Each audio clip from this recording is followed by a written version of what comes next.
Okay so GDP calculation in India since 2015 से हमारी कैसी कैलकुलेशन हो रही है तो हमारी जो मिनिस्ट्री है, हमारी जो स्टैटिस्टिक्स एंड प्रोग्राम इम्प्लीमेंटेशन की गवर्नमेंट ऑफ इंडिया वो इवैल्यूएट करती है जीडीपी। उसके अंदर एक डिपार्टमेंट है जिसका नाम है national statistical office in the ministry of, जो भी हमारा स्टैटिस्टिक्स एंड प्रोग्राम इम्प्लीमेंटेशन था वो रिस्पॉन्सिबल है for the completion of national account statistics को। ठीक है, तो नेशनल स्टैटिस्टिकल ऑफिस क्या निकालता है, ये एक डॉक्यूमेंट निकालता है जिसका नाम है नेशनल अकाउंट स्टैटिस्टिक्स। ठीक है, जो ये डिपार्टमेंट है रिलीज करता है न्यू एंड रिवाइज डाटा हमारे नेशनल अकाउंट का इन द 2015 में, और इसको इनकॉर्पोरेट करा है। मल्टीपल चेंजेस मैथडोलॉजीज में आए हैं तब से। अगर हम बात करें हमारे 2015 से, तो हमारे यहाँ पे क्या आए हैं, चेंजेस वेंजेस आए हैं। ठीक है, तो अगर हम बात करें तो अगर एक और नोट करने की बात है तो ये है जो हमारा नेशनल सैंपल सर्वे ऑफिस था उसको हमने मर्ज कर दिया गया था सेंट्रल जो स्टैटिस्टिकल ऑफिस है, और लेटर फिर वही हमारा नेशनल स्टैटिस्टिकल ऑफिस बना। ठीक है, जो कि हमारे किसके अंडर आता है, that is ministry of statistics and programme implementation, जो कि क्या निकालता है, नेशनल अकाउंट स्टैटिस्टिक्स निकालता है। तो कंपैरिजन करेगा हम ओल्ड एनईएस सीरीज का before 2015 and with new NES, मतलब जो कैलकुलेट करने का तरीका था उसमें हमारे कुछ बदलाव यहाँ पे आए हैं। तो क्या बदलाव आए अगर हम देखें तो जो हमारा ओल्ड एनईएस सीरीज था उसमें जो बेस ईयर था वो हम 2004 से 2005 का मानते थे, एंड मेजर जो हम करते थे ग्रोथ रेट का वो हम फैक्टर कॉस्ट पे करते थे। जीडीपी का क्या करते थे, फैक्टर कॉस्ट पे करते थे। नाउ जो सेक्टर वाइज एस्टिमेशन था हमारी ग्रॉस वैल्यू एडिड का भी, वो हमारा जीवीएट फैक्टर कॉस्ट पे था। ठीक है, हम क्या करते थे, सेक्टर वाइज एस्टिमेशन जो करते थे वो हमारा कैसे करते थे, जीवी को एक फैक्टर कॉस्ट लेते हैं। अगर हम यहीं पे देखें तो हमारा जो चेंजेस है तो यहाँ पे बेस ईयर क्या लेते हैं, 2011-12 ले रहे हैं हम तब से। जीडीपी को हम कांस्टेंट मार्केट प्राइस पे रख रहे हैं, या फिर जीवीए को हम बेसिक प्राइस पे रख रहे हैं। ठीक है, सो इस तरीके से हम करते थे। नाउ व्हाट डाटा बेस की अगर मैं बात करूं तो यहाँ पे वो किस किस डाटा को कवर करते थे, मतलब कवरेज क्या थी, तो लिमिटेड यहाँ पे कवरिंग थी। सिर्फ और सिर्फ हम फाइनेंशियल कॉर्पोरेशन को पहले लेते थे 2015 से। ये नोट करने की बात है कि जो अर्लियर जो एस्टिमेट्स थी लोकल बॉडीज़ की, जो ऑटोनॉमस इंस्टीट्यूशंस थे उनको हम प्रिपेयर करते थे बेसिस ऑफ इन्फॉर्मेशन जो भी हमें रिसीव होती थी 7 autonomous institutions and local bodies of four state. मतलब हम छोटा एक तरीके से स्मॉल सैंपल के बेसिस पे क्या करते थे, डाटा पूरा तैयार करते थे। जैसे कि हम सिर्फ और सिर्फ क्या कर रहे हैं, एस्टिमेट ले रहे हैं किसका, बेसिस ऑफ हम 7 ऑटोनॉमस इंस्टीट्यूशंस का ले रहे हैं, और सिर्फ लोकल बॉडीज़ में 4 ही स्टेट का ले रहे हैं। उसके बेसिस पे हम सारा क्या कर रहे हैं, पूरे देश का ही एक डाटाबेस तैयार कर रहे हैं। ये जो हमारा 2015 के बाद आया वो ज़्यादा कॉम्प्रिहेंसिव है, क्योंकि वो कवर करता है फाइनेंशियल इंस्टीट्यूशंस को भी, रेगुलेटरी बॉडीज़ को भी करता है, जैसे कि सेबी है, पर्दा है, इड्दा है, लोकल ऑर्गेनाइजेशंस एंड इंस्टीट्यूशंस को भी कवर करता है। इन द न्यू सीरीज़ में यहाँ पे इंप्रूव हुआ, कवरेज भी इंप्रूव हुआ है लोकल बॉडीज़ का, जो सिर्फ 4 स्टेट की थी, एंड ऑटोनॉमस इंस्टीट्यूशन जो कि सिर्फ 7 थे। अब हम अराउंड 60% क्या है उसको भी हम कवर करने की मतलब हमने कोशिश करी है। अगर हम बात करते हैं source of data for companies, क्या है कि यहाँ पे जो डाटा है वो आता कहाँ से है, तो हम पहले के टाइम पे हम क्या करते थे, जो हमारा आरबीआई से आरबीआई का जो भी डाटा होता था जो कि काफ़ी थिन सैंपल का रहता था, दैट इज़ अराउंड 4500 कंपनीज, हम उसको यूज़ करते थे। लेकिन अगर हम बात करें आज के टाइम पे तो हम ऐसा डाटा यूज़ करते हैं जो कि ई फिलिंग पोर्टल पे हमारी जो मिनिस्ट्री ऑफ कॉर्पोरेट अफेयर्स है उस पर किसने फिल करा है, लोग मतलब खुद ही कंपनीज ने करा है। और जो ये डाटा है ये हमारे 5 lakh non financial private companies का है। तो ये आइडिया लगा सकते हैं कि यहाँ पे कहाँ 5 लाख है और यहाँ पे कहाँ हमारी कुछ 4,500 हैं।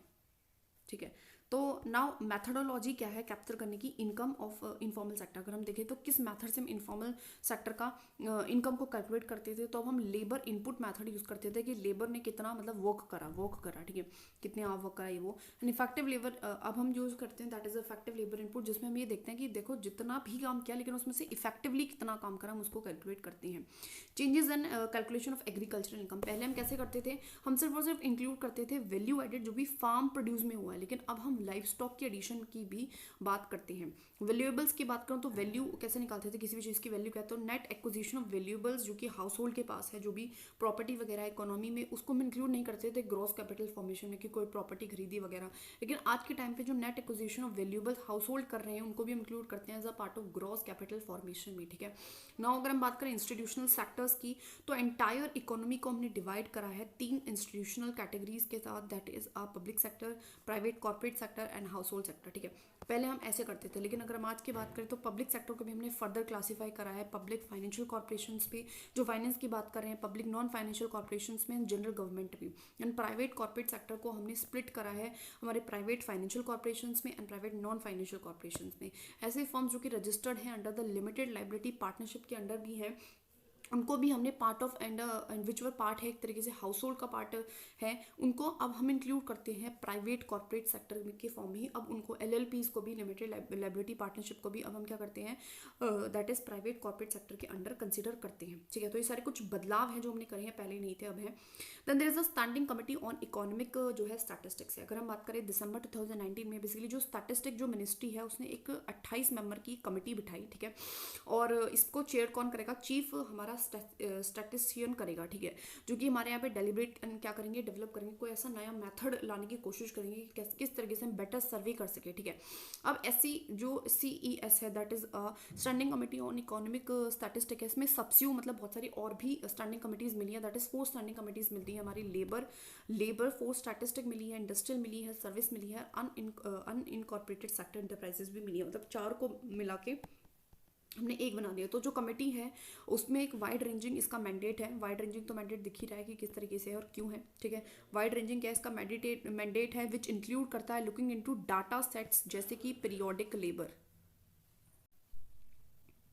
ठीक है, सो पीरियोडिक लेबर फोर्स सर्वे, ठीक है, होता है, एनुअल सर्वे इंडस्ट्रीज का होता है, सर्विस सेक्टर का होता है, जो हमारे अनऑर्गेनाइज सेक्टर का होता है, हमारे टाइम यूज सर्वे होता है, जो हमारा इंडेक्स है सर्विस प्रोडक्शन का, इंडेक्स है इंडस्ट्रियल प्रोडक्शन का, इकोनॉमिक सेंसस है, अदर सर्विस, मतलब बहुत सारे जो है इसमें मिक्स कर दिया। इनका इसका जो काम है, जो उसका वाइड रेंजिंग क्या हो गया, मैंडेट हो गया, इसका काम बहुत ज़्यादा बढ़ गया है। सो स्कॉलर्स ऐसा भी कहते हैं जो गवर्नमेंट का स्टेप था इसको सेटअप करने का, वो एक तरीके का बैकड्रॉप रहा इंडिया के फेलियर में, कि वो फेल हो चुका है, कंप्लाई नहीं कर पाया है जो रिक्वायरमेंट्स है SDDS, that is special data dissemination standard, जो कि हमारे IMF का है। तो बेसिकली है क्या, ये जो हमारा है एक स्टैंडर्ड है, ये स्टैब्लिश करा था IMF ने 1996 में, और इसका एम ये था एक तरीके से डाटा ट्रांसपेरेंसी आए और फाइनेंशियल मार्केट जो है उसमें जो फाइनेंशियल मार्केट के जो पार्टिसिपेंट्स हैं उनको पता चले कि क्या इकोनॉमिक हालत क्या है किसी भी इंडिविजुअल कंट्री की, और तब वो डिसाइड कर सके कि उनको वहाँ पे वेदर इन्वेस्ट करना है या फिर नहीं करना है।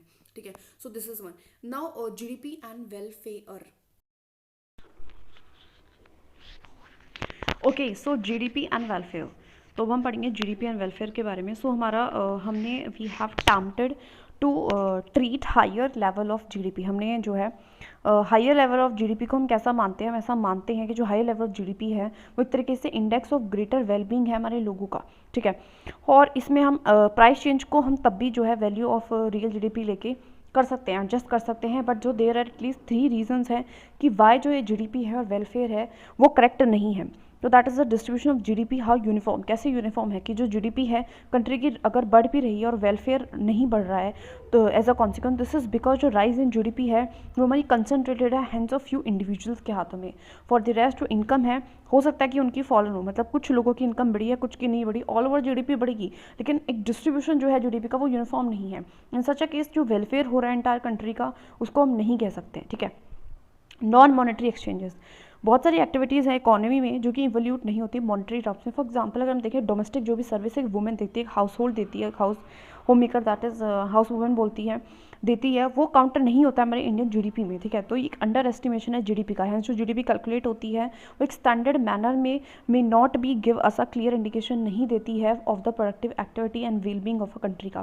देन एक्सटर्नलिटीज़, एक्सटर्नलिटीज़ का मतलब होता है कुछ ऐसे बेनिफिट है, कुछ ऐसे हार्म जो कि एक फर्म या फिर कोई इंडिविजुअल एक दूसरे को दे रहा है to another, for which they are not paid, ना ही तो उनको पेमेंट मिल रही है उसकी, ना ही उसको पेनलाइज मिल रहे हैं उस चीज़ के, ना ही वो पेनलाइज हो रहे हैं। फॉर एग्जांपल अगर हम बात करें ऑयल प्रोडक्शन करते हुए जो रिफाइनरी है वो पल्यूट कर रही है नियर बाय रिवर को, तो उस केस में जो GDP है वो उस चीज़ को एक नेगेटिव एक्सटर्नलिटी इसको काउंटर नहीं कर रही है। देन अनइक्वल कंट्रीब्यूशन, जो GDP है उसमें हमारा डिफरेंट टाइप्स ऑफ प्रोडक्ट होते हैं लाइक फूड वगैरह वगैरह, लेकिन इनको जो प्रोडक्ट्स जो कि कंट्रीब्यूट करते हैं मोर टू द वेलफेयर वो कम है, मतलब अलग चीज़ है, और जो कम करते हैं वो अलग चीज़ है। दोनों में क्या है डिफरेंस एक तरीके का अगर हम देखें तो। ठीक है, जो हमारा फूड है, जो क्लॉथ्स हैं वो ज़्यादा करते हैं, जो हमारी पुलिस सर्विस है, मिलिट्री है, वो कम करती हैं, तो एक तरीके से वो भी क्या है अनइक्वल कंट्रीब्यूशन हमारी GDP में। नाउ अदर इंडाइसेस क्या हैं मेजर करने के लिए डेवलपमेंट एंड वेलफेयर को, तो पहला इंडिकेटर है that is a human development index. ठीक है, तो पहला ह्यूमन डेवलपमेंट जिसको UNDP करता है, तो वो क्या करता है, उसके मेन कंपोनेंट होते हैं हेल्थ को देखेगा, लाइफ एक्सपेक्टेंसी को देखेगा। ठीक है, जितनी हायर तो उतनी ज़्यादा अच्छी हेल्थ हम कह सकते हैं। एजुकेशन को देखेगा कि कितनी number of year of schooling वो लोग गए हैं, एक्सपेक्टेड क्या है जो चिल्ड्रन है वो जाएंगे, स्टैंडर्ड ऑफ लिविंग कैसा है। ठीक है, जिसको हम पर कैपिटा इनकम से एंड परचेज पावर पैरिटी से काउंट करते हैं। Then there is a gender inequality index जो कि हमें ठीक है। Now there is that is a gender inequality index, जिसमें हमारी रिप्रोडक्टिव हेल्थ आती है, जो कि मेजर्ड होती है हमारी मैटरनल मोर्टेलिटी रेट, मतलब डिलीवरी के टाइम पे कितनी वुमेन है जो कि जीवित है, कितनी मर गई हैं। एडोलसेंट बर्थ रेट की कब तक जो बच्चा है एडोलसेंट तक की एज तक वो जिंदा है कि नहीं है। एम्पावरमेंट कैसी है, जो हमारी पार्लियामेंट में जो सीट्स हैं उस पर वुमेन कितनी बैठी हुई हैं एक तरीके से। सेकेंडरी एंड हायर एजुकेशन कितनी अटेन करी है। इकोनॉमिक स्टेटस देखते हैं, वुमेन का पार्टिसिपेशन वर्क फोर्स में कैसा है। उसके बाद हमारी मल्टी डायमेंशनल पॉवर्टी इंडेक्स आता है, जो कि हमारा यूनाइटेड नेशंस डेवलपमेंट प्रोग्राम और ऑक्सफर्ड हमारी जो poverty and human development initiative उसके तहत आता है, जिसमें हम हेल्थ जो है उसको मेजर करते हैं चाइल्ड मोर्टेलिटी के थ्रू, न्यूट्रिशन के थ्रू। एजुकेशन को देखते हैं, number of year of schooling कितनी है, एनरोलमेंट कैसा है। लिविंग स्टैंडर्ड को देखते हैं कि क्या बेसिक एमिनिटीज़ उनको मिल रही हैं, जैसे कि वाटर है, सैनिटेशन, इलेक्ट्रिसिटी है, कुकिंग फ्यूल है, फ्लोर है एंड एसेट है। उसके बाद हम देखते हैं ग्रॉस नेशनल हैप्पीनेस इंडेक्स को, जिसको हमने बाय UN जो हमारे सस्टेनेबल डेवलपमेंट सोल्यूशन नेटवर्क है वो निकालता है, जिसमें 33 इंडिकेटर्स होते हैं, बहुत सारे होते हैं, इसमें से कुछ दे रखे हैं, ठीक है। जैसे कि साइकोलॉजिकल एजुकेशन, टाइम कितना है, cultural diversity, good governance, living standard वगैरह वगैरह, ठीक है। Now what is the concept of green GDP. Green GDP का मतलब कुछ नहीं है, that is green gross domestic product, एक इंडिकेटर है हमारी इकोनॉमिक ग्रोथ का। इन्वायरमेंटल फैक्टर्स को हम देखते हैं, मतलब ग्रोथ के साथ इन्वायरमेंट को भी देखते हैं, taken into the consideration with the standard GDP. तो इसमें जो है इन शॉर्ट ये इन्वायरमेंटली एडजस्टेड डोमेस्टिक प्रोडक्ट है, मोनेटाइजेशन और द लॉस होता है डाइवर्सिटी का कॉज बाय क्लाइमेट। मतलब एक तरीके से बोलना चाहते हैं कि आप जो भी नॉर्मल आपका जीडीपी आया है उसमें से आप माइनस कर दो जो भी आपका रिसोर्स डिप्लीशन हुआ है, जो भी आपने एक तरीके से पोल्यूट करा है एनवायरनमेंट को। तो ग्रीन जीडीपी का कंसेप्ट लाना भी इंपॉर्टेंट है, जिससे एग्जैक्टली पता चले कि आपकी जो ग्रोथ है वो कैसी हो रही है, ठीक है। नाउ अगर हम नेक्स्ट चैप्टर पे आए, इकोनॉमिक ग्रोथ एंड हमारी इकोनॉमिक डेवलपमेंट। इकोनॉमिक ग्रोथ क्या होती है? इकोनॉमिक ग्रोथ को हम मेजर करते हैं द चेंज, कि कितना बदलाव आ रहा है आउटपुट और द जीडीपी में। हम इसको आउटपुट या जीडीपी में कितना आ रहा है, प्रोडक्शन में क्या चेंज आ रहा है, कितनी capital good labour technology human capital में कितना बढ़ोतरी हुई है, इंक्रीज हुआ है, या फिर नेशनल इनकम पर कैपिटा इनकम कितनी बढ़ी है, रियल नेशनल इनकम कैसी बढ़ी है। मतलब एक तरीके से हम इसको क्वांटिटेटिव टर्म्स में लेते हैं, ठीक है, ये हमारा कितना क्या बढ़ रहा है। और इकोनॉमिक डेवलपमेंट की अगर मैं बात करूँ तो एक ब्रॉडर कंसेप्ट है, बिकॉज ये डील करता है सोशो इकोनॉमिक इंडिकेटर्स के साथ। ये सिर्फ यही नहीं देखता है कि नेशनल इनकम कितनी बढ़ रही है, बाकी की सोशल इकोनॉमिक इंडिकेटर्स को भी देखता है, जैसे कि बात करें पॉवर्टी, जिसकी बात करें अनएम्प्लॉयमेंट, जेंडर इक्वलिटी, हमारी इनकम इक्वलिटी, हेल्थ है, एजुकेशन है, इसको भी इकोनॉमिक ग्रोथ के साथ देखता है। मतलब सिर्फ ये नहीं देखेगा कि नेशनल इनकम बढ़ रही है, वो इन सारे फैक्टर्स को भी देखता है। क्या डिटर्मिनेंट्स है? इकोनॉमिक फैक्टर्स भी हैं, राइट, वही कैपिटल फॉर्मेशन, साइज क्या है मार्केट का, फाइनेंशियल सिस्टम। नॉन इकोनॉमिक भी है जो डायरेक्टली इकोनॉमिक नहीं है बट कहीं ना कहीं इकोनॉमी से रिलेटेड, जैसे कि ह्यूमन रिसोर्स कैसा है, टेक्निकल नो हाउ कितनी है, पॉलिटिकल फ्रीडम कितनी है, एथिक्स क्या है, मॉरल वैल्यूज़ क्या है, लिविंग स्टैंडर्ड क्या है लोगों का, ये सब कुछ। ना अगर हम बात करें इन दोनों के डिफरेंस की, that is economic growth and economic development में, तो economic growth and economic development में मीनिंग क्या है? इकोनॉमिक ग्रोथ का मीनिंग होता है इंक्रीज होना रियल आउटपुट का, गुड्स एंड सर्विसेज का, मतलब आउटपुट में कितनी बढ़ोतरी हुई है वो हमारी ग्रोथ है। वहाँ पे डेवलपमेंट का मतलब होता है कि change in income, saving, investment, लेकिन यहाँ पे प्रोग्रेसिव चेंजेस को भी हम देखते हैं, socio economic structure of the country में कितना अच्छा सुधार हुआ है। फैक्टर्स की अगर मैं बात करूँ तो इसमें हम बेसिकली ग्रेजुअल इंक्रीज देखते हैं, कंपोनेंट हमारे जो भी जीडीपी के कंपोनेंट होते हैं, कंजप्शन हुआ, स्पेंडिंग, इन्वेस्टमेंट, नेट एक्सपोर्ट। वहीं पे हम यहाँ पे क्या देखते हैं, यहाँ पे हम growth of human capital, decrease inequality कितनी कम हुई है, स्ट्रक्चरल में क्या चेंज हुआ है, क्वालिटी ऑफ लाइफ कैसी है, इन सब में देखते हैं। अगर मैं मेजरमेंट की बात करूँ तो इसको मेजर करते हैं एक तरीके से क्वांटिटेटिव फैक्टर्स की हेल्प से, जैसे कि जीडीपी हुआ, ठीक है। और इसको हम कैसे मेजर करते हैं? क्वालिटेटिव मेजर्स करते हैं इसको। HDI जिसकी ह्यूमन डेवलपमेंट इंडेक्स है, जेंडर रिलेटेड इंडेक्स है, ये इसके क्या है? मेजर्स। एक तरीके से क्वालिटेटिव हम मेजर्स है, क्वालिटेटिव चीज़ों को भी देख रहे हैं। इसका इफेक्ट क्या होता है कि ये क्वांटिटेटिव चेंजेस लाता है हमारी इकोनॉमी में, और इसका इफेक्ट होता है कि ये qualitative as well as quantitative दोनों चेंजेस लाता है। और रिलेवेंस की बात करूँ तो ये रिफ्लेक्ट करता है ग्रोथ ऑफ नेशनल या पर कैपिटा इनकम की, एंड रिफ्लेक्ट करता है progress in the quality of life में, ठीक है ना। अगर हम बात करें तो मेजर इंडेसेस क्या है इकोनॉमिक डेवलपमेंट के, किस तरीके से डेवलपमेंट हो रही है, हमें कैसे पता चल रहा है? First of all is a human development index, जो कि हमारी पार्ट है ह्यूमन डेवलपमेंट रिपोर्ट का ही एक पार्ट होता है ये, ठीक है, जिसको कौन पब्लिश करता है? That is United Nations Development Programme करता है, ठीक है। ये रैंक करता है कंट्रीज को इसके अकॉर्डिंग, और इसके मेन 3 डायमेंशन होते हैं, लॉन्ग एंड हैप्पी लाइफ कैसी है, हेल्थी नॉलेज कितनी है लोगों के पास, डिसेंट स्टैंडर्ड ऑफ लिविंग है। और इस अगर हम बात करें 2021-22 की रिपोर्ट की, तो इंडिया की जो रैंक है वो 130 थी आउट ऑफ द 191 कंट्रीज़ में। Inequality adjusted human development index, ये हमारा जो IHDI है, ये बेसिकली इनक्वालिटी को देखता है, ये इसका 4th डायमेंशन है एक तरीके से HDI का, ठीक है। और ये बताता है कितना परसेंटेज लॉस हुआ है HDI में ड्यू टू इनक्वालिटी। मतलब आपका जो हमारा जो है that is human development index जो है क्यों अगर कम है तो वो क्यों है, किस परसेंटेज से कम है, कितना कम है, बिकॉज ऑफ दी इनक्वालिटी की वजह से। ठीक है, जेंडर इनक्वालिटी इंडेक्स की अगर मैं बात करूँ तो ये भी एक तरीके का पार्ट है हमारी ह्यूमन डेवलपमेंट रिपोर्ट का। और इसमें भी कुछ 3 डायमेंशन हैं मोटे मोटे। रिप्रोडक्टिव हेल्थ कैसी है, एम्पावरमेंट कैसा है, एंड लेबर मार्केट पार्टिसिपेशन, मतलब वही है वर्क फोर्स में कितना पार्टिसिपेशन है वुमेन का। ठीक है, नाउ चैलेंजेस क्या, economic growth and economic development है इंडिया में। तो हमारे यहाँ पे लो पर कैपिटा इनकम है, हमारे यहाँ पे बहुत ज़्यादा डिपेंडेंस एग्रीकल्चर पे है। ठीक है, ह्यूज पॉपुलेशन का बर्डन है हमारे यहाँ पे, क्रोनिक अनएम्प्लॉयमेंट है। क्रोनिक का मतलब होता है लॉन्ग टर्म, जो बहुत लंबे समय से चली आ रही है ऐसी अनएम्प्लॉयमेंट की सिचुएशन है। पुअर क्वालिटी है ह्यूमन कैपिटल की, बहुत ज़्यादा स्किल्स नहीं है, इंफ्रास्ट्रक्चर में भी लैक हम करते हैं। नाउ अगर हम बात करें प्लानिंग की, तो प्लानिंग में आप आते हैं हम इकोनॉमिक प्लानिंग। इसका क्या बेसिकली मतलब होता है, इसका मतलब होता है बैलेंस हमें बनाना है डिमांड एंड सप्लाई के बीच में। ठीक है, और कैसे हमें प्रोडक्शन एंड डिस्ट्रीब्यूशन को थोड़ा बहुत क्या करना है, कंट्रोल करना है, या फिर कहें तो प्लान वे में करना है। ठीक है, जनरली 2 अप्रोचेस होते हैं हमारे यहाँ पे प्लानिंग के। तो first is sectoral and that is a regional. Sectoral planning में क्या होता है कि फॉर्मुलेशन एंड इम्प्लीमेंटेशन हम स्कीम्स को लाते हैं और प्रोग्राम्स को, जिनका एम होता है डेवलपमेंट करना वेरियस सेक्टर्स का, कुछ सेक्टर्स का। और रीजनल का मतलब है, समझ जाओ नाम से रीजन। ठीक है, तो उसका मतलब है रीजनल इम्बैलेंसेस को कम करना है, तो हमें रीजन की डेवलपमेंट करना है। ठीक है, रीजन के लिए प्लानिंग करना है। नौ टाइप्स ऑफ प्लानिंग क्या है, तो दैट इज़ हमारा डेमोक्रेटिक वर्सेस टोटलिटेरियन है। डेमोक्रेटिक प्लानिंग क्या होती है, प्लानिंग डेमोक्रेसी के अंदर। ठीक है, डेमोक्रेसी इसका मतलब लोगों का पार्टिसिपेशन, तो पीपल को हम एसोसिएट करेंगे हर एक स्टेप पे, फॉर्मुलेशन हो, इंप्लीमेंटेशन हो प्लान का। और प्लानिंग स्टेज में जो मोस्ट एक्सटेंसिव जो कंसल्टेशन हम लेंगे स्टेट गवर्नमेंट का, प्राइवेट एंटरप्रेन्योर्स का अगर पॉसिबल हुआ तो, और जो भी प्लान है वो प्रिपेयर्ड होगा प्लानिंग कमीशन के थ्रू, एंड उनको एक्सेप्ट किया जा सकता है, रिजेक्ट एंड मॉडिफाइड भी कर सकती है कंट्री की पार्लियामेंट। तो इस तरीके से मतलब बहुत ज़्यादा उसको डेमोक्रेटिक रखना, समझ जाओ, पार्टिसिपेशन। दैन टोटलिटेरियन प्लान का मतलब है जितनी भी इकोनॉमिक एक्टिविटी है वो सेंट्रली कंट्रोल रहेंगी और एक सिंगल प्लान बनेगा, सिंपल सी बात है, जो कि एक इंसान या एक हेड जो है या एक सेंटर जो है वो वहीं से फ्लो करेगा। सो जो स्टेट है वो रेगुलेट करेगी, कंजप्शन, प्रोडक्शन, एक्सचेंज, डिस्ट्रीब्यूशन जो है वो सब कुछ स्टेट देखेगी।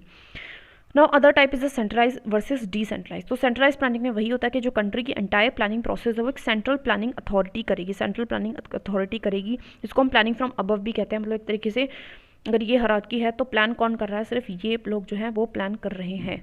ठीक है, नाउ डिसेंट्रलाइज प्लानिंग का मतलब होता है without interference from central authority. जो लोकल ऑर्गेनाइजेशन इंस्टीट्यूशन है वो डेवलप, अडॉप्ट एंड इम्प्लीमेंट कर रहे हैं, मॉनिटर कर रहे हैं प्लान को। और इसको हम प्लानिंग फ्रॉम बिलो भी कर रहे हैं कि जो लोकल अथॉरिटी है, जो लोकल लोग हैं वो क्या कर रहे हैं, प्लानिंग कर रहे हैं, मतलब एक तरीके से प्लान ड्राफ्ट करके इनको देंगे और फिर यही इनको इम्प्लीमेंट भी करेंगे इस तरीके से। Now planning by direction versus inducement.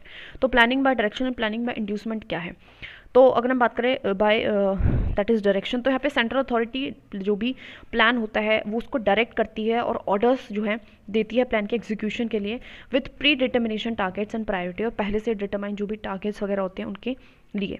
और यहाँ पे जो पीपल हैं वो परस्यूड होते हैं, जो हमारी कौन सी टाइप की प्लानिंग थी, that is a planning by inducement. इसको परस्यूड मतलब एक तरीके से मनाया जाता है, प्यार से समझाया जाता है कि आपको एक्ट करना है एक सर्टेन तरीके से, by various monitoring and physical measures भी दिए जाते हैं। द प्लानिंग अथॉरिटी अगर वांट उनको इंकरेज करना चाहती है कि वो इस चीज़ की पार्टिकुलर प्रोडक्शन करें तो उनको वो सब्सिडीज़ भी देती है। जैसे कि अगर हम बात करें LPG पे सब्सिडीज़ मिलती है क्योंकि जो गवर्नमेंट है वो चाहती है कि लोग उसको क्या करें, यूज़ करें। Now we have the indicative versus the imperative planning. So what is indicative planning? So indicative planning unique है मिक्स्ड इकोनॉमीज़ के लिए। ठीक है, वैसे मिक्स्ड इकोनॉमीज़ में होती नहीं है बट ये मिक्स्ड इकोनॉमीज़ में के लिए एक तरीके से यूनिक है। ओके तो जो हमारा इंडिकेटिव प्लानिंग है इसमें आउटलाइन होता है प्लान, ये हमारी गवर्नमेंट प्रिपेयर करती है और ये the issue is then debated. उस पर फिर थोड़ा बहुत डिबेट होता है विद रिप्रेजेंटेटिव्स के साथ from private management and other expert, थोड़ा बहुत डिबेट करते हैं लेकिन प्रिपेयर हमारी गवर्नमेंट ही करती है। And coordination of various economic units का कोऑर्डिनेशन हम थोड़ा सा बिठाते हैं जो कि क्रिटिकल फंक्शन है इस प्लानिंग का। ठीक है, जो गवर्नमेंट है वो हमारी प्रोवाइड करती है all type of services to the private sector को, सारी सर्विसेज देने की कोशिश करती है। स्टेट डज नॉट कंपेल नहीं करता है प्राइवेट सेक्टर को कि वो ऑपरेट करने किसी सर्टेन एरिया में, लेकिन कुछ चीज़ें डिस्कस वगैरह करता है। इंपैरेटिव प्लानिंग की अगर मैं बात करूँ तो स्टेट का पूरा पूरा क्या होता है, कंप्लीट कंट्रोल रहता है ओवर द प्लानिंग की प्रिपरेशन एंड इम्प्लीमेंटेशन पे। ठीक है, once a plan has been developed, जो इसकी इम्प्लीमेंटेशन है वो एक मैटर ऑफ इन्फोर्समेंट हो जाती है। मतलब एक बार अगर प्लान डेवलप हो गया तो उसकी जो इम्प्लीमेंटेशन है एक तरीके से इन्फोर्समेंट है, मतलब हो गया इम्प्लीमेंट, उसको करना है एज अ फोर्स, मतलब इन्फोर्स, इसका मतलब समझ ही आना है। गवर्नमेंट का पूरा कंप्लीट कंट्रोल होता है ओवर जितने भी रिसोर्सेज होते हैं और there is no such consumer की सोवरेंटी का कोई मतलब नहीं होता है, मतलब कि लोग क्या चाहते हैं, पीपल्स वांट, उस पर ध्यान नहीं दिया जाता। And policies and procedures by government क्या कैसी होती है, रिजिड होती है, ठीक है। Now financial versus the physical, अब इसमें समझ आना है फाइनेंशियल का मतलब है कुछ हम टर्म्स ऑफ मनी में जो है रिसोर्सेज की प्लानिंग कर रहे हैं, वहीं पे फिजिकल का मतलब है हम एलोकेशन कर रहे हैं रिसोर्सेज, जैसे कि मैन, मटेरियल एंड हमारी मशीनरी, ठीक है। जो फिजिकल जो चीज़ें हैं उनकी हम प्लानिंग कर रहे हैं। ऐसे फंक्शनल एंड स्ट्रक्चरल है। फंक्शनल एंड स्ट्रक्चर में क्या करेंगे, फंक्शनल प्लानिंग में एक ऐसी प्लानिंग होगी जिसमें हम इकोनॉमिक डिफिकल्टीज़ को एलिवेट करेंगे, कैसे, जितनी भी प्लानिंग एक्टिविटीज़ है विद इन द एग्जिस्टिंग, मतलब इसमें स्ट्रक्चर में कोई चेंज नहीं आ रहा है, फंक्शन में, तरीके में चेंज आ रहा है, ठीक है। और यहाँ पे क्या है, हम स्ट्रक्चर में चेंज लाने की कोशिश करेंगे, चेंज करेंगे इन द कंट्री की सोशो इकोनॉमिक फ्रेमवर्क में। Then we have the comprehensive versus the partial planning. जो कॉम्प्रीहेंसिव प्लानिंग है वो इस general planning that is concern करती है with the major issues entire economy के, ठीक है। मतलब मेजर मेजर मोटे मोटे सारे जो है एक तरीके से कॉम्प्रीहेंसिव इशूज, ठीक है। पार्शियल प्लानिंग का मतलब है कुछ की सेक्टर्स हैं उन्हीं को सिर्फ उन्हीं की ही प्लानिंग करती है, ठीक है, इसलिए इसका नाम ही पार्शियल है। इकोनॉमिक प्लानिंग अगर हम इंडिया में बात करें, सो आफ्टर इंडिपेंडेंस 1948 में ही हमारे यहाँ पे सबसे पहले इंडस्ट्रियल पॉलिसी आती है, ठीक है। यानी ये पॉलिसी सजेस्ट करती है कि क्रिएट करो यहाँ पे एक नेशनल प्लानिंग कमीशन होना चाहिए, ठीक है, और इलोब्रेशन करो एक मिक्स्ड इकोनॉमिक सिस्टम की पॉलिसी का। सो प्लानिंग कमीशन जो हमारा उसके बाद क्रिएट हो जाता है मार्च हमारी 1950 में, ठीक है। और वहीं से फिर अप्रैल 1 1951 से पहला 5 ईयर के वही प्लान आने शुरू हो जाते हैं, आज तक 12 आए हैं इस तरीके से। नाउ अगर हम बात करें एवोल्यूशन, उससे पहले क्या था, तो उससे पहले भी थोड़ा बहुत था, बहुत ज़्यादा इंपॉर्टेंट नहीं है, but still we have to go through it. तो सर एम जो हमारा विश्वेश्वरा थे, उन्होंने पहली बार जो इकोनॉमिक प्लानिंग की बात करती है अपनी एक बुक में, प्लान्ड इकोनॉमी ऑफ इंडिया, ठीक है। और 10 साल के कुछ प्लान के बारे में उन्होंने कुछ बात करी थी। उसके बाद जवाहरलाल नेहरू ने भी एक नेशनल प्लानिंग कमीशन को सेटअप किया था। वेल कुछ खास काम वाम नहीं हुआ इससे, बट सेटअप हुई थी। बॉम्बे प्लान 1940 में जो है ये एक हमारे जो सिटी के 8 लीडिंग इंडस्ट्रियलिस्ट थे उनके थ्रू बनाई गई थी और एक तरीके की इन्वेस्टमेंट स्ट्रैटेजी था। उसके बाद एस एन अग्रवाल जो है 1944 में गांधीयन प्लान को देते हैं, जिसका मेन फोकस होता है एग्रीकल्चर एंड रूरल इकोनॉमी पे। उसके बाद एम एन रॉय जो है पीपल्स प्लान लेके आते हैं, जिसमें वही एग्रीकल्चर प्रोडक्शन एंड डिस्ट्रीब्यूशन की बात करते हैं, और सिर्फ स्टेट है जो स्टेट है बाय द स्टेट ओनली, इसका मतलब है स्टेट जो है वो ही प्लानिंग में सिर्फ पार्टिसिपेट करेगी। उसके बाद जे बी नारायण जो होते हैं वो सर्वोदया प्लान लाते हैं, जो कि इंस्पायर्ड होता है गांधीयन प्लान से with the idea of Vinod Bhave in the plan. ये प्रमोट करता है स्मॉल एंड कॉटेज इंटरप्राइजेस को, इन एडिशन टू एग्रीकल्चर के अलावा क्या करता है, ये सारी चीज़ों को भी ये प्रमोट करता है, ठीक है। नाउ अगर हम बात करें सेंट्रल प्लानिंग इंडिया में, तो हमारे यहाँ पे 5 ईयर प्लान जो हैं वो आया करते थे, ठीक है। तो हर एक प्लान का कुछ कुछ इंपॉर्टेंट हम पढ़ेंगे, ठीक है। सो अब सबसे पहले अगर हम बात करें तो फर्स्ट जो हमारा प्लान था, जो पहला प्लान था इसके बेस्ड था हमारे हॉवर्ड बोमार मॉडल पे, ठीक है। अब इतना सा इंपॉर्टेंट नहीं है बट कर लेते हैं रिवाइज, ठीक है। इसका मेन ऑब्जेक्टिव क्या था कि हमें इसलिए जो भी प्रॉब्लम्स थी उसको थोड़ा सा निपटाना था, कि पार्टीशन की क्या प्रॉब्लम थी उसको देखना था हमें, थोड़ा सा इंडस्ट्री एंड एग्रीकल्चर वही है कि बिल्कुल ख़राब थी तो उन स्थिति को अच्छा करना था, हेल्थ केयर एंड एजुकेशन पे थोड़ा बहुत फोकस करना था। सेकंड प्लान की अगर मैं बात करूँ तो हमारे महालनोबिस मॉडल पे था, और इसका मेन वही था कि यहाँ पे रैपिड इंडस्ट्रियलाइजेशन पे बहुत ध्यान दिया गया, इसलिए यहाँ पे पब्लिक सेक्टर जो पीएसयूज होते हैं उनको सेटअप कराया गया था इसके टाइम पे। तो ऐसे हाइड्रो इलेक्ट्रिक पावर प्रोजेक्ट हुआ, स्टील प्लांट्स हुए, दुर्गपुर रुकेला, टाटा इंस्टीट्यूट हुआ रिसर्च का, एटॉमिक एनर्जी, तो इन सब पे थोड़ा बहुत ध्यान दिया गया। नाउ अगर हम बात करें थर्ड प्लान की, तो हमारी जॉन सैंडी एंड कुछ ये चक्रबोर्तीज मॉडल पे था, इसको हम गिडगिल योजना भी बोलते हैं। ये गिडगिल जो योजना है ना वो किसी के नाम पे पड़ी हुई है और कुछ इंपॉर्टेंट नहीं है, और इसको सेल्फ रिलायंट और सेल्फ जनरेटिंग है। इसमें हमने थर्ड में क्या फोकस करा कि हमें सेल्फ क्या बनना है, रिलायंट बनना है।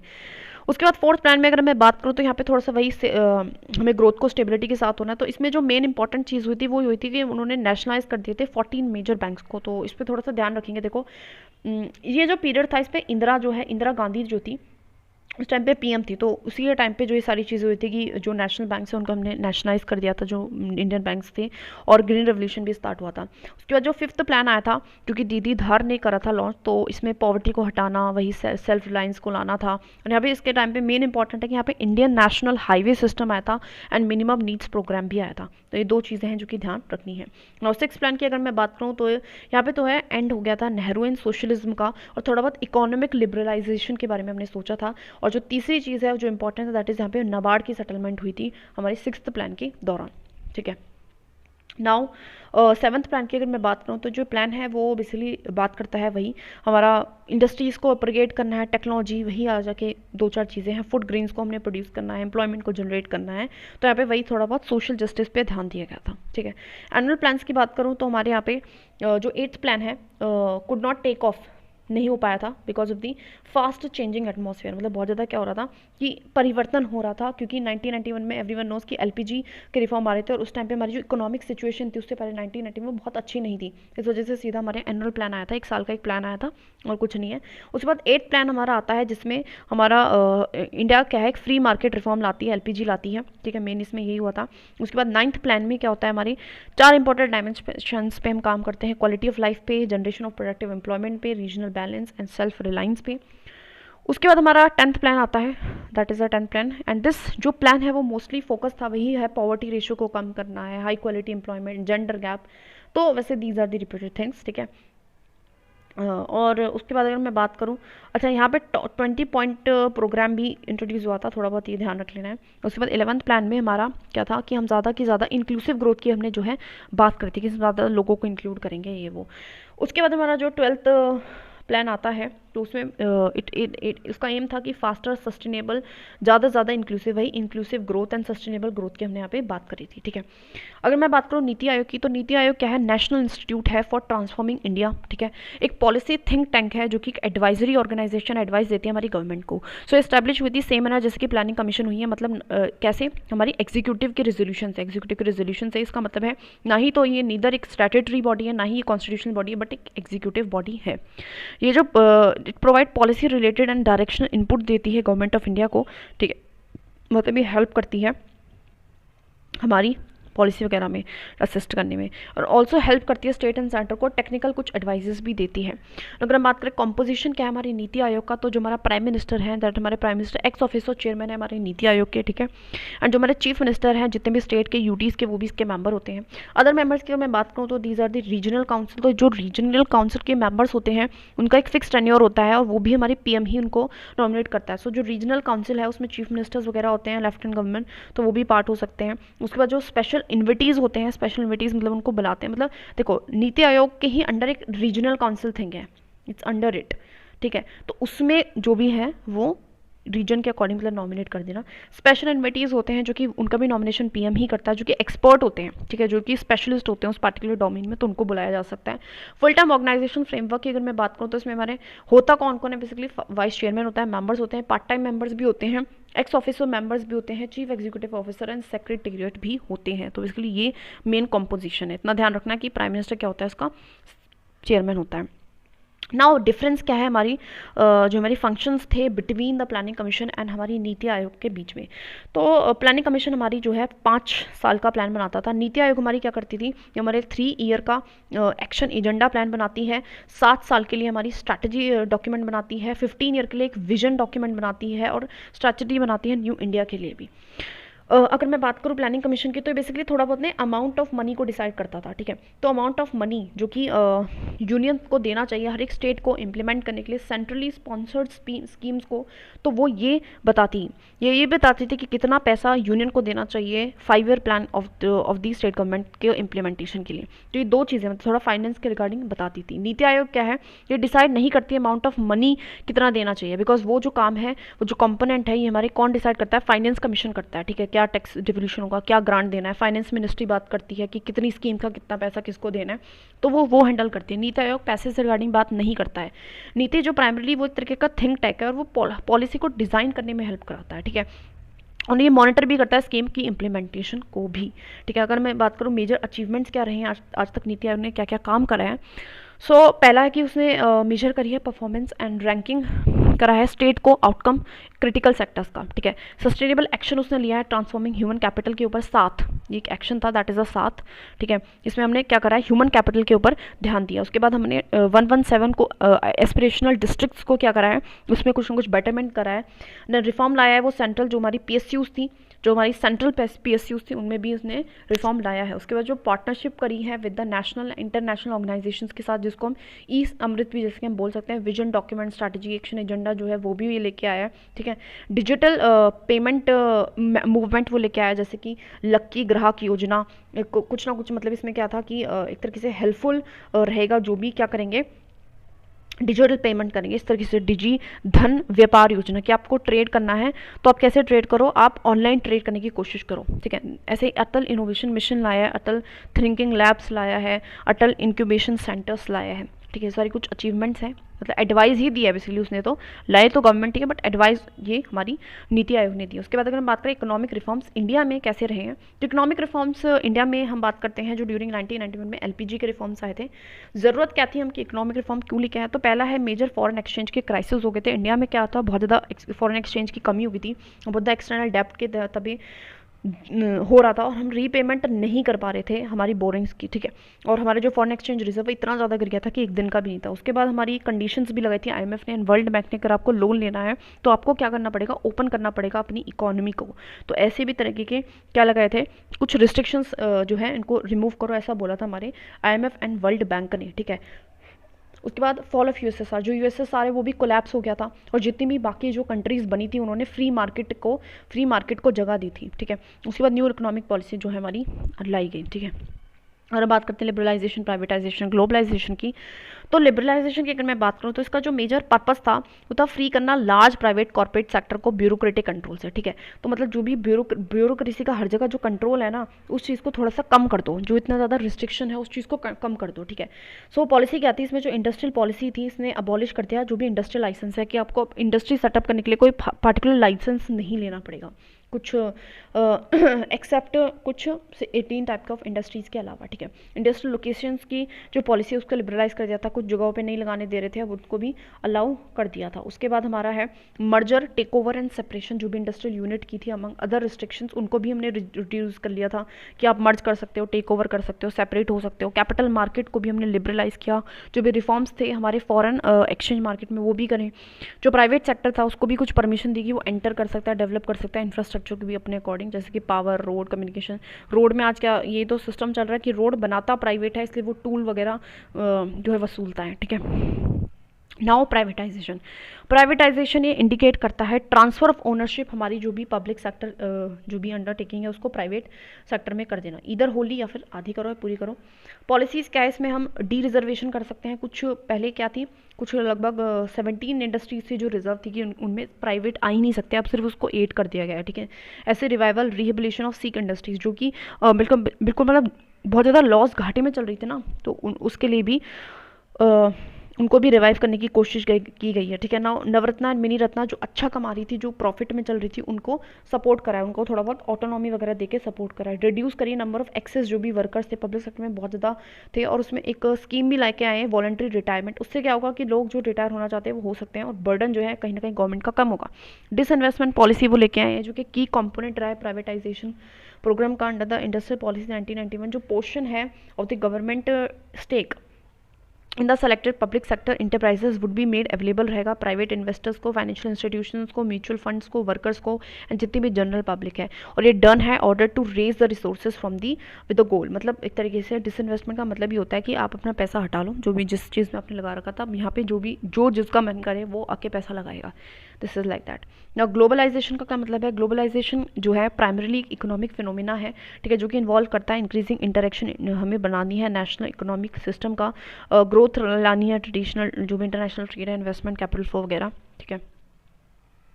तो हमने क्या करा यहाँ पे, जो पहला फिक्स्ड रहता था हमारा जो एक्सचेंज रेट है, अब हम कहाँ पे चले गए, मार्केट। तो जो भी हमारा करेंसी का जो फिक्स एक्सचेंज रेट होता है ना, उसको पहले गवर्नमेंट फिक्स करके रखती थी, लेकिन अब क्या है, वो कौन करता है, वो मार्केट की फोर्सेस करती हैं, ठीक है। इंपोर्ट जो लाइसेंसिंग सिस्टम है उसको, मतलब इंपोर्ट करने के लिए पहले लाइसेंस लेना पड़ता था, क्वांटिटेटिव रिस्ट्रिक्शंस थी, तो उसको भी उन्होंने कम कर दिया है। इंकरेजमेंट करा है फॉरेन इन्वेस्टमेंट को, इंकरेज करा है कि ज़्यादा से ज़्यादा पैसा आए, एंड इंकरेजमेंट करा है फॉरेन टेक्नोलॉजी एग्रीमेंट पे भी,